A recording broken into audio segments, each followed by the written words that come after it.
Group 1 పై high court తీర్పుకు అనుగుణంగా చర్యలు తీసుకుంటామన్నారు మంత్రి జూపల్లి కృష్ణారావు. మేడిగడ్డ కూలిపోయింది కాబట్టి సీబీఐకి అప్పగించామన్నారు. పంపింగ్ సోర్స్ మేడిగడ్డ కూలిపోయినప్పుడు నీరు ఎలా వస్తుందని ప్రశ్నించారు మంత్రి.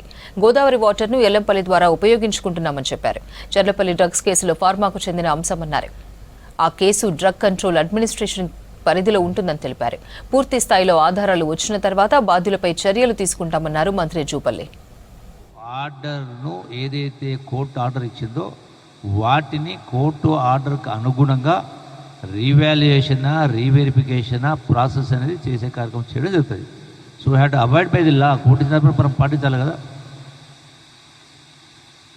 ఎందుకు వచ్చింది మరి గ్రూప్ 1 ఎప్పుడు వచ్చేది ఉండే 10 సంవత్సరాల క్రితం. సో ఇవన్నీ చేస్తూ ఉన్నారు. అది కూలిపోయింది కాబట్టి, అది టోటల్గా కుంగిపోయింది కాబట్టి దానిపైన వాళ్ళు మేము గొప్పగా చేసినామందరూ ఉన్నది పోయింది కాబట్టి పంపింగ్ అనేది చేయలేకపోతున్నాం కదా.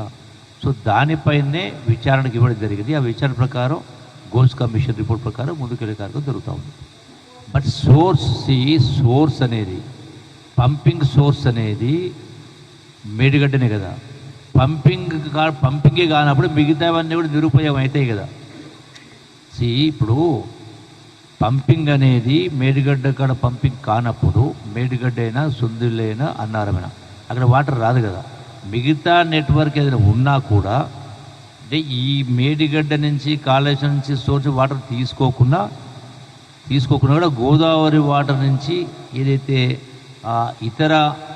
ఇతర సోర్సెస్ ఉన్నాయో వాటి ద్వారా నీళ్ళు ఇచ్చే కార్యక్రమం చేస్తూ ఉన్నాం. So let us wait. దానికి తొందర ఎందుకు? ఎనీథింగ్ చట్టం ప్రకారం